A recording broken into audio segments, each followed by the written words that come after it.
Friends welcome to 5 hours English. ఇవాళ Hindu ఎడిటోరియల్లో gangster of Kanpur అనే article నుంచి చూసుకున్నట్లయితే 3 ఫ్రేజల్ వెర్బ్స్ అనేది ఇంపార్టెంట్గా ఉన్నాయి అండ్ దాని యొక్క వొకాబులరీ పార్ట్ చూద్దాం.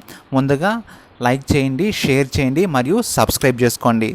అండ్ అందులో ఫస్ట్ ఫ్రేజల్ వెర్బ్ చూద్దాం. First bend upon. Bend upon అనేది చాలా ఇంపార్టెంట్ ఒక ఫ్రేజల్ వెర్బ్.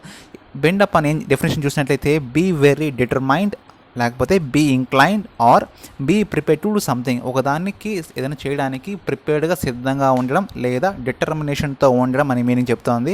ఒకసారి సెంటెన్స్ చూసినట్లయితే Jamie is bent on winning math prize. Jamie is bent on math prize win చేయడానికి కోసమని జెమీ ఎలా ఉందంటే చాలా డిటర్మినేషన్తో ఉంది అని చెప్తున్నారు. నెక్స్ట్ వర్డ్ చూసినట్లయితే ఫైర్ అప్. ఇది చాలా ఇంపార్టెంట్ వర్డ్. ఇది ఫైర్ అప్ అనేది బాగా చూడండి. యాక్టివేట్గా ఉండడం, సెట్ ఇన్ మోషన్, లేకపోతే టర్న్ ఆన్, లేకపోతే బాగా ఎంతూజియాజంగా ఉండడం కానీ యాక్టివ్తో ఉండడం కానీ మీనింగ్ చూస్తారు. సాధారణంగా ఫైర్ అని చూసినట్లయితే ఆర్మీ ఫోర్సెస్ పరంగా చూసినట్లయితే ఫైర్ చేయడం అంటే షూటింగ్ చేయడం. అలా కాకుండా జాబ్ పరంగా చూసినట్లయితే యువర్ ఫైర్డ్ అంటే ఉద్యోగాన్ని తీసేశాను అని మీనింగ్ వస్తుంది. కానీ మనం ఇక్కడ ఫ్రేజల్ వెర్బ్గా యూస్ చేస్తున్నాం.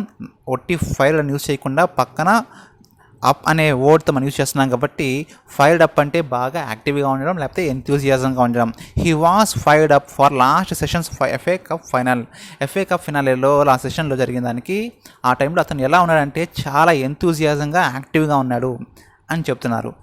సో ఈ వర్డ్ అనేది చాలా బాగా గుర్తుపెట్టుకోండి. ఫైర్డ్ అప్ అంటే ఎంతూజియాజంగా ఉండడం లేకపోతే యాక్టివ్గా ఉండడం అనే మీనింగ్ వస్తుంది. నార్మల్గా ఫైర్డ్ అనే మీనింగ్ యూస్ చేసినట్లయితే మీనింగ్స్ ఎక్కువ ఉంటాయి. జాబ్ పరంగా చూసినట్లయితే తీసేయడం, ఆర్మీ పరంగా చూసినట్లయితే షూటింగ్ రైజ్ చేయడం. నెక్స్ట్ చేస్ డౌన్. ఇది మనం చాలా సాధారణంగా వింటూ ఉంటాం, వాడుక భాషలోనే ఉంటుంది chase down. Suppose for example thief పారిపోతున్నాడు, పోలీస్ ఏం చేస్తాడంటే చేస్ చేస్తాడు. సో చేస్ డౌన్ అంటే follow and catch someone. Follow అయ్యి ఒకరిని పట్టుకోవడం, లేకపోతే run after and catch someone. So దీనికోసం అర్థమవుతుంది కాబట్టి సెంటెన్స్ అయితే ఇవ్వడం లేదు. ఇంకో మెయిన్గా వొకాబులరీ పార్ట్ చూసినట్లయితే మనకి ఇక్కడ హిస్టరీ షీటర్ అంటే మనం ఇక్కడ నౌన్గా తీసుకున్నాం. హిస్టరీ షీటర్ అంటే a person with a long criminal record. చాలా కాలంగా క్రిమినల్ రికార్డ్స్ ఉన్న వ్యక్తిని మనం ఏమని పిలుస్తామంటే హిస్టరీ షీటర్ అంటాం.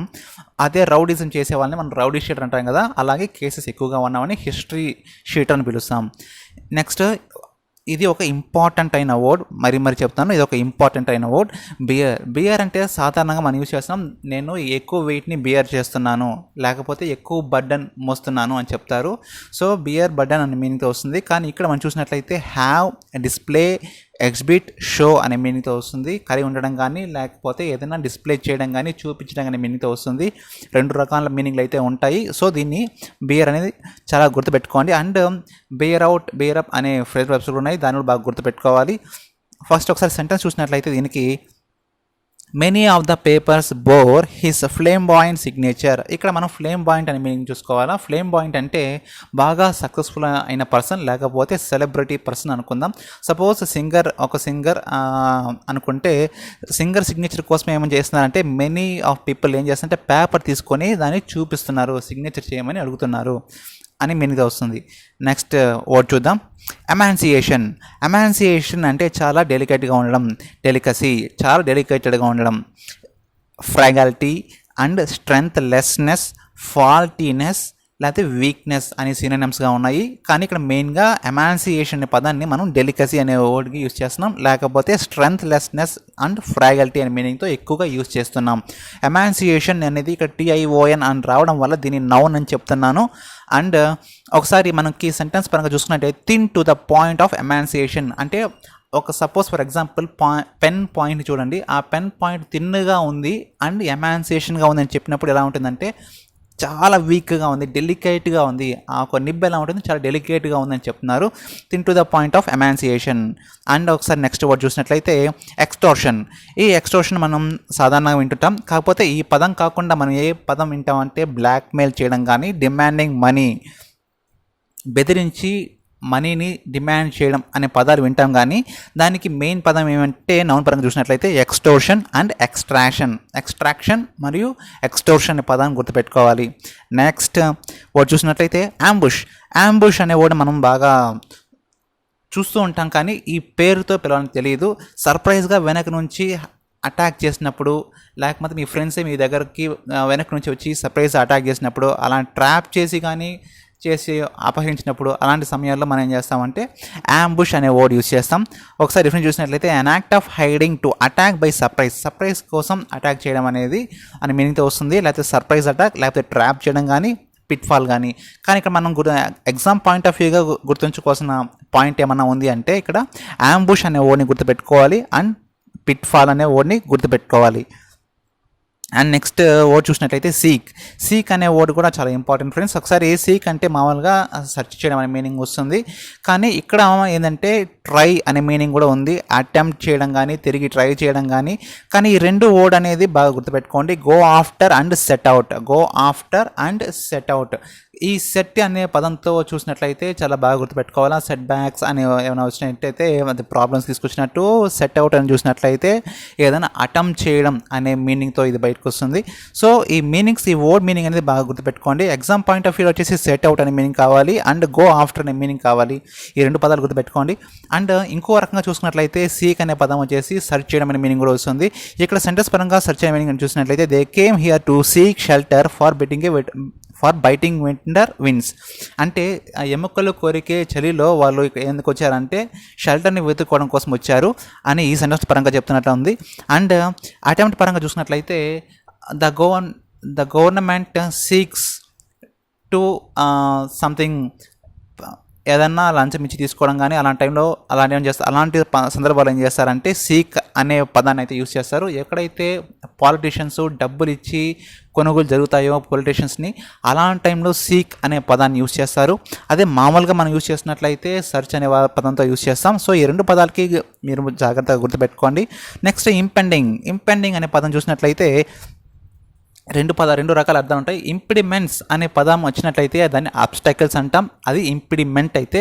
ఇక్కడైతే ఇంపెండింగ్ అని వాడినాడు. ఇంపెండింగ్ ఇది అడ్జెక్టివ్గా తీసుకుంటాం. ఇంపెండింగ్ అనేది అడ్జెక్టివ్, ఈ పదాన్ని గుర్తుపెట్టుకోండి. Imminent and close to hand, about to happen. Imminent అంటే జరగబోతుంది, అంటే ఇంకా నెక్స్ట్ జరగబోయేది అని అంటాం. సో ఇమ్మినెంట్లీ అని పిలుస్తాం. అలాగే ఇంపిడిమెంట్స్ అంటే అడ్డంకులుగా, ఆబ్స్టేకల్స్గా అనే పదం కూడా వస్తుంది. సో మీనింగ్స్ అయితే మారుతూ ఉంటాయి. మనం ఇంపెండింగ్ అనే స్పష్టంగా దీన్ని పలకండి. ఇంపెండింగ్ అనేసి imminent and about to happen and approaching, near to come.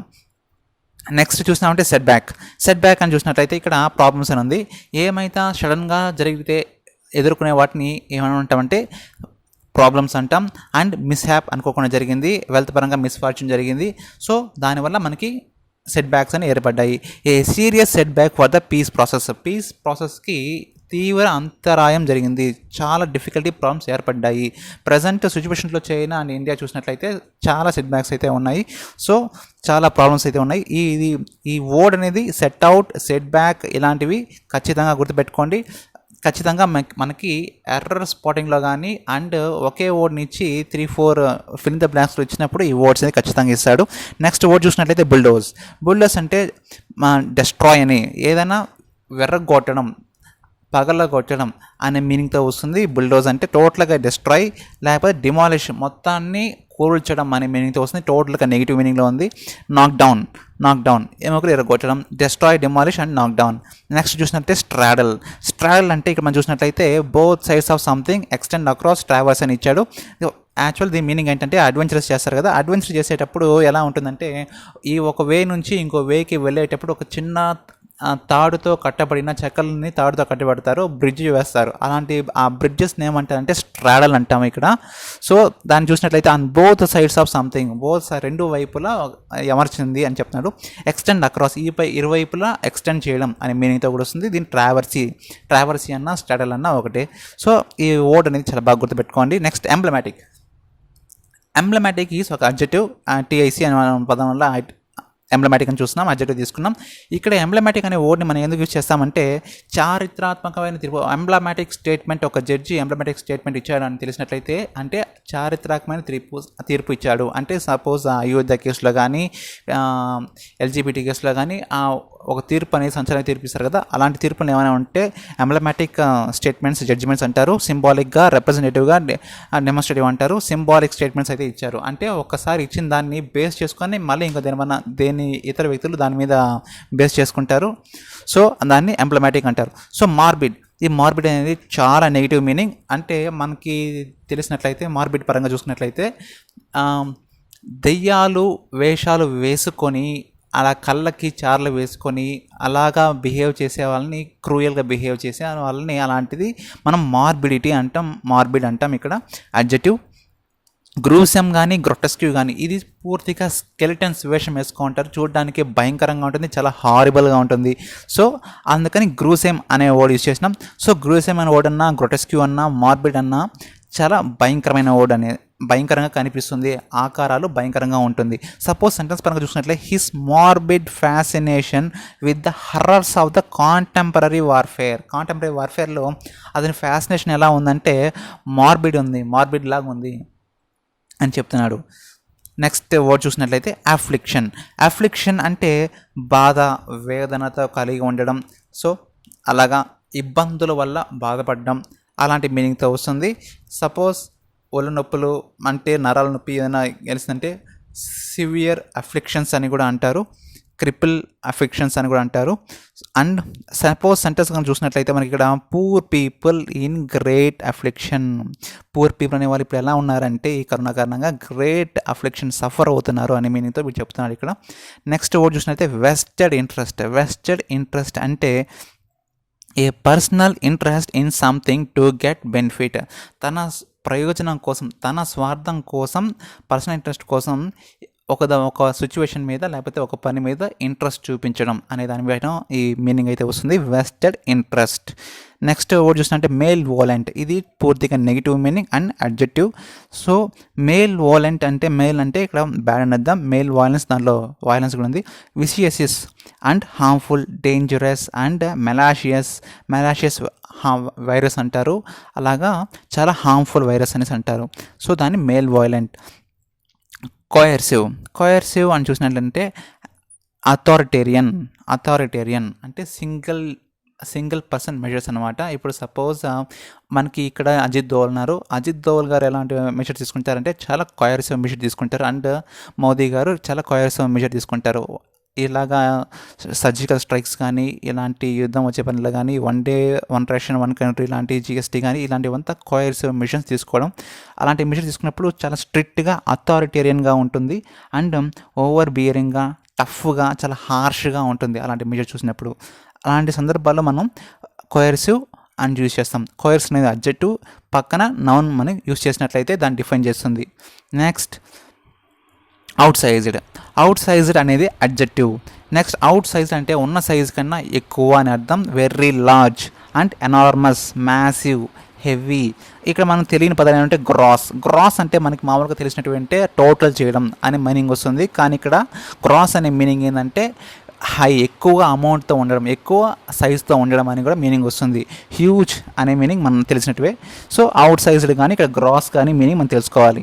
Next చూసినట్టే అలినేటింగ్ అని చూసినట్లయితే టోటల్గా అన్ఫ్రెండ్లీనెస్, ఇక్కడ వ్యతిరేకత ఏర్పడడం అనమాట. ఇది అడ్జెక్టివ్గా పిలుస్తాం, బాగా గుర్తుపెట్టుకోండి. టిఐఎన్జి అని ఉండడం వల్ల ఇది వెర్బ్ అయితే కాదు, అలినేటెడ్ అనే వెర్బ్ రాదు. సో దాన్ని అడ్జెక్టివ్గా తీసుకుంటాం అలినేటింగ్ అనేసి. అలినేటెడ్ అంటే చాలా అన్ఫ్రెండ్లీగా ఉండడం, అలినేటెడ్గా. ఎస్ట్రాంజ్డ్ అంటే ఉచ్చు బిగించడం. యూనిటీగా కాకుండా సపరేట్ అయిపోవడం. డిస్సాటిస్ఫైడ్ మనస్తృప్తి లేకుండా సంకోచితంగా ఉండడం. హాస్టైల్, రెస్ట్లెస్నెస్, ఫ్రస్ట్రేటెడ్ చాలా ఫ్రస్ట్రేటెడ్గా, అసహ్యంతో ఉండడం. ఒకసారి మీనింగ్ చూసినట్లయితే the association does not wish to అలినేట్ it members. Association ఏమైనా ఫీల్ అవుతుందంటే తన యొక్క మెంబర్స్తో అలినేట్గా ఉండకూడదు, ఎప్పుడు ఫ్రెండ్లీగా ఉండాలి అని ఇక్కడ భావిస్తున్నారు. ఈ మీనింగ్ అలా చెప్తుంది. నెక్స్ట్ చూసినట్లయితే హ్యూమానిటీ అని చూసినట్లయితే మనకి కరోనా దయ అనే విధంగా వస్తుంది, కానీ ఇక్కడ డి అని యూస్ చేశాడు కాబట్టి నెగిటివ్ సెన్స్తో చెప్తున్నాడు. సో డీహ్యూమనైజింగ్ అంటే prevent someone from good human qualities ఉన్న వ్యక్తిని ప్రివెంట్ చేయండి, తీసేయండి, పక్కకు పెట్టండి అనేసి. Tough, hard, stressful, annoying, irritating ఇలాంటివంతా చికాకు పరిచించేటివి, అనాయింగ్ ఇలాంటివంతా డీహ్యూమనైజింగ్కి సినానిమ్స్గా చూస్తున్నాం. నెక్స్ట్ వర్డ్ చూసినట్లయితే ల్యాక్ ఆఫ్ అని చూసినట్టే డెఫిషియన్సీ, ల్యాక్ ఆఫ్ అంతా ఉండకపోవడం, కొరతగా ఉండడం, కొరత ఏర్పడడం. అవైలబిలిటీ కాకుండా దాని ముందు అన్ని యూస్ చేసినాడు, ఎఫిషియన్సీకి ముందు డి యూస్ చేసినాడు, యాబ్సెన్స్ అని ఉంది, డెర్త్ అని ఉంది. డెర్త్ అంటే కొరత, అన్అవైలబిలిటీ అంటే లేకపోవడం, డెఫిషియన్స్ అంటే ఉన్నదానికంటే తక్కువ ఉండడం, యాబ్సెన్స్ అంటే టోటల్గా లేకపోవడం. నెక్స్ట్ మనకి ఒకసారి చూసినట్టే పెట్రిఫైయింగ్, ఇది చాలా ఇంపార్టెంట్ అయిన వర్డ్. ఒకసారి చూసినట్లయితే terrifying, horrifying, frightening, alarming and appalling. టోటల్గా భయం పుట్టించే విధంగా ఏమైనా బెదిరించే పనులపైన అలాంటి వాటిపైన పెట్రిఫైయింగ్ అనే మీనింగ్ అయితే యూస్ చేస్తాం. ఇది చాలా వర్డ్ కాదు. ఇక్కడ గుర్తుపెట్టుకోవాల్సింది వచ్చేసి అపాలింగ్ అనే వర్డ్ని బాగా గుర్తుపెట్టుకోవాలి, అండ్ పెట్రిఫైయింగ్ అనే వర్డ్ని బాగా గుర్తుపెట్టుకోవాలి, ఎందుకంటే థ్రెటనింగ్ చేసేటివి. అలార్మింగ్ అంటే అలర్ట్ చేయడం ప్లస్ షాక్ గురవడం అనే మీనింగ్తో వస్తుంది. ఫ్రైటింగ్ అనే బెదిరించడం వస్తుంది. హారిఫైయింగ్ భయపెట్టడం వస్తుంది. టెరిఫైయింగ్ అలాగ వస్తుంది. కానీ మనకి ఇక్కడ మెయిన్గా గుర్తుపెట్టుకోవాల్సింది వచ్చేసి అపాలింగ్ అండ్ పెట్రిఫైయింగ్. ఒకసారి మనం చూసినట్లయితే the icy controlled quietness petrified her. Icy controlled, ఈ కంట్రోల్డ్ క్వైట్నెస్ అంటే చాలా నిశ్శబ్దంగా ఉన్నట్లయితే ఆమెకి ఎలా ఉన్నదంటే చాలా భయం పుట్టించే విధంగా ఉంది. మనం కంజూరియస్ మూవీలో చూసినట్లయితే మూవీలో చాలా సైలెన్స్ ఉంటుంది, అడుగులు వేసుకుంటూ వెళ్తూ ఉన్నా కానీ చాలా బ్యాక్గ్రౌండ్ మ్యూజిక్ అనేది అట్లా కనిపిస్తుంది. సో అంత సైలెన్స్ ఉండడం వల్ల భయాందోళన కలుగుతుంది అని చెప్తున్నారు. నెక్స్ట్ చూసినట్లయితే రిసార్ట్ టు అంటే టోటల్గా యూస్ చేసుకోవడం అనమాట, టోటల్గా డ్రైవ్ చేసుకోవడం. సో అలాగే have recourse to, turn to utilize చేసుకోవడం, యూస్ చేసుకోవడం. The duke was prepare to resort to force its negotiation fail.